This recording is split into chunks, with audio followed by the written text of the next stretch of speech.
Assalamualaikum warahmatullahi wabarakatuh. Yang saya hormati Bapak M. Sungging Pradana selaku pembimbing 1 dan Bapak Setio Dwi Santoso selaku pembimbing 2. Di sini saya akan mempresentasikan hasil review artikel saya yang berjudul Pengaruh Kepadatan Pengunjung Terhadap Angka Kuman Udara di Ruang Rawat Inap RSUD Blambangan Banyuwangi. Pokok bahasan yang akan saya bahas di sini yaitu bab 1, kemudian bab 2, bab 3, bab 4 dan terakhir bab 5. Yang pertama yaitu bab 1 latar belakang. Salah satu sarana kesehatan yang memberikan pelayanan kesehatan untuk mempercepat peningkatan derajat kesehatan, di mana rumah sakit terdapat juga rawat inap. Ruang rawat inap dapat juga dipersepsikan sebagai rumah kedua bagi pasien yang sedang menjalani masa pemulihan, dan pasien maupun pengunjung dapat menjadi salah satu faktor yang dapat menyebabkan pertumbuhan kuman patogen di udara. Berdasarkan dari latar belakang tersebut, peneliti ini bertujuan untuk mengetahui adanya pengaruh kepadatan pengunjung terhadap angka kuman udara. Berikutnya yaitu rumusan masalah, yaitu apakah kepadatan pengunjung berpengaruh terhadap angka kuman udara di ruang rawat inap RSUD Blambangan Banyuwangi. Sedangkan batasan masalahnya yaitu sampel penelitian diambil di RSUD Blambangan Banyuwangi pada ruang rawat inap kelas 1, kelas 2, kelas 3 dan di ruang VIP, di mana sampel dilakukan pada saat jam kunjung pasien dan di luar jam kunjung pasien. Untuk tujuan penelitian ada dua, yaitu untuk mengetahui adanya pengaruh kepadatan pengunjung terhadap angka kuman udara di ruang rawat inap RSUD Blambangan Banyuwangi, dan yang kedua untuk menghitung angka kuman udara pada ruang rawat inap RSUD Blambangan Banyuwangi dengan metode ALT.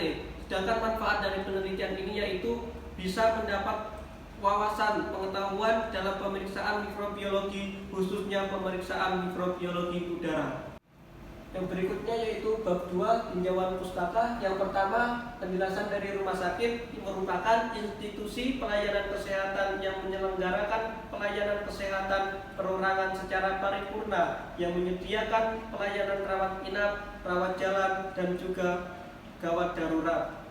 Berikutnya yaitu ruang rawat inap, di mana pada ruang rawat inap terjadi berbagai macam interaksi antara pasien, kerabat pasien, petugas medis, dan juga petugas non-medis. Banyaknya interaksi ini dapat menimbulkan kontaminasi pada kondisi lingkungan di ruang rawat inap. Kontaminasi pada kondisi lingkungan mengakibatkan ruang rawat inap rentan menjadi tempat penyebab atau penyebaran masalah kesehatan. Berikutnya yaitu pengunjung merupakan salah satu sumber pencemaran di dalam ruang perawatan. Misalnya dari saluran pernapasan manusia yang disemprotkan melalui batuk ataupun bersin. Yang kedua, banyaknya orang yang berlalu lalang pada jam berkunjung juga dapat memicu munculnya mikroorganisme di udara, karena aktivitas orang yang tinggi juga orang luar yang datang berkunjung dimungkinkan dapat membawa kuman dari luar ke dalam ruangan. Berikutnya yaitu bab 3, metode penelitian. Yang pertama yaitu populasi sampel, di mana populasi sampel diambil di udara ruang rawat inap RSUD Blambangan Banyuwangi. Sedangkan tempat dan waktu penelitian dilakukan di Laboratorium Mikrobiologi Labkesda Kabupaten Banyuwangi pada bulan April 2020. Sedangkan ini alat dan bahan yang digunakan untuk penelitian.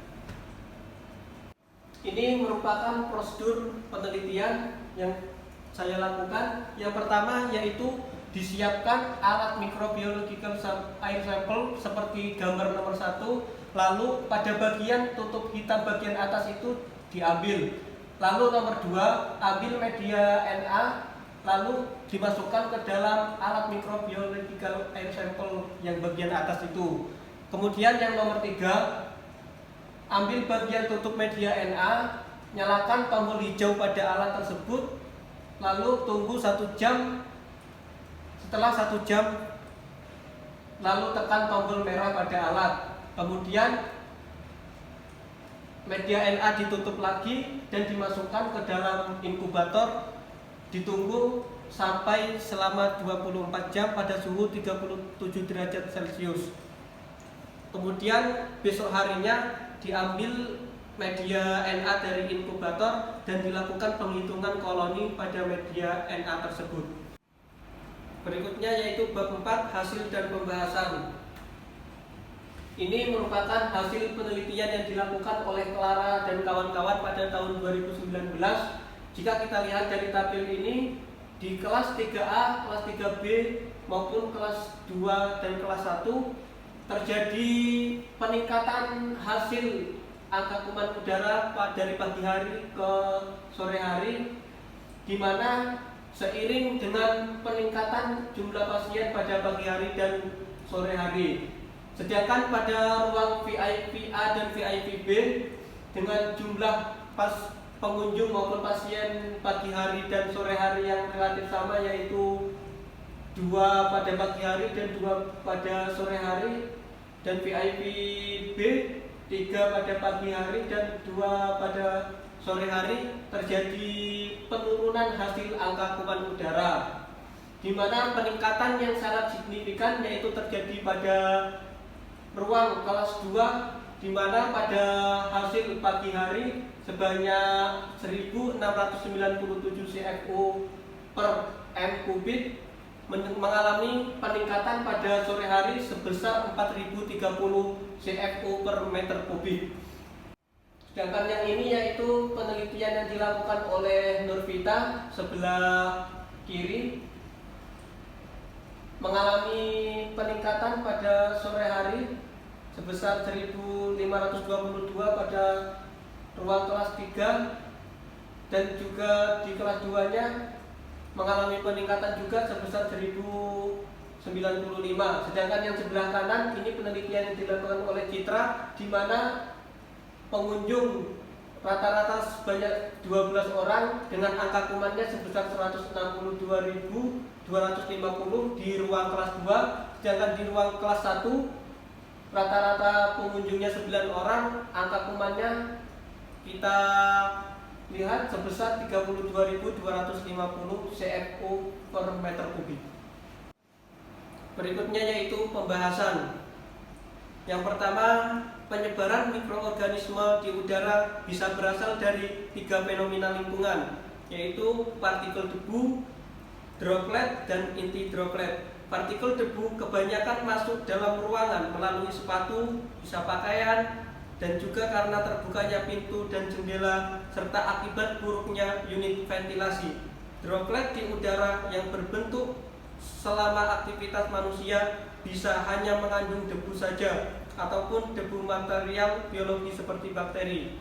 Kemungkinan sumber kuman juga berasal dari pasien, perawat, pengunjung, serta aktivitas pembersihan ruangan seperti menyapu.